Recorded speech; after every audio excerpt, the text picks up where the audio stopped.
All right, we're going to go ahead and algebraically look at how to solve limits. Okay, so whenever you're looking at a limit and you're going to solve it algebraically, your first step is to always try and plug in the limit or what value x is approaching. Okay, so step one or goal one is always to plug it in.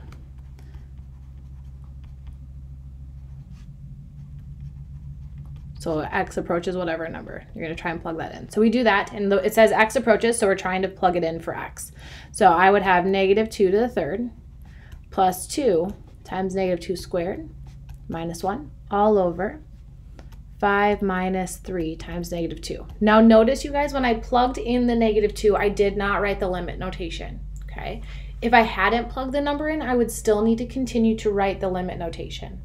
So let's go ahead. Negative 2 to the third is negative 8. Then I would have 2 times negative 2 squared would be a positive 4, so it would be a positive 8, and then minus 1 all over. This would be 5 and then plus 6. This gives me negative 1 over 11. So if I plug it in and I can get a numeric answer out, I am done. Okay. The times that this typically doesn't happen is if you have 0 in your denominator. So that's kind of what you have to be cautious of.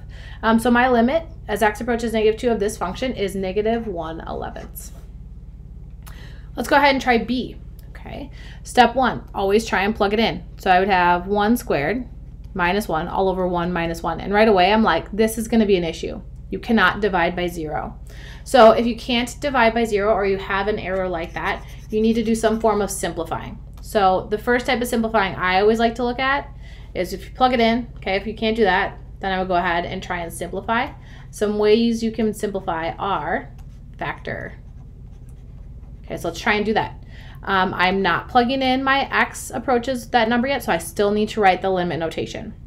Then I will factor. The top is our difference of squares, so I got x plus 1, x minus 1, and then on the bottom I have x minus 1. And look at that, those will simplify.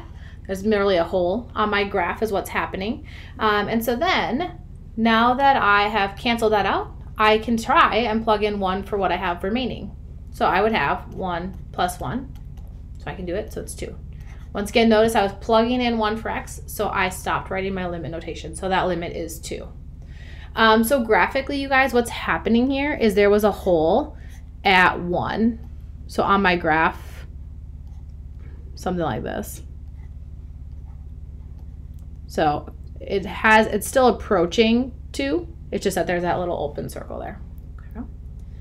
All right, C. Before I get too carried away, now that we kind of know what we're doing, I'm always going to check my denominator.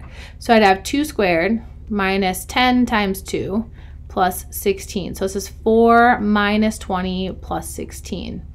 This would be negative 16 plus 16, so I have 0 in my denominator. So that's my hint that I need to go ahead and factor. And so I will factor. I can't plug in 2 yet, so I still continue to write my limit notation. And then what multiplies to negative 10 but adds to 3? Positive 5 and negative 2. And then the bottom I need to multiply to 16 and add to negative 10. Negative 8 and negative 2. Once again, this simplifies, those cancel, so there's probably a hole on my graph again. And so I have my limit as x approaches 2 of x plus 5 all over x minus 8. After you simplify, you guys, each time, then try and plug in the limit. And I will see right now, if I plug in 2 here, I won't have 0 in my denominator. So I have 2 plus 5 all over 2 minus 8.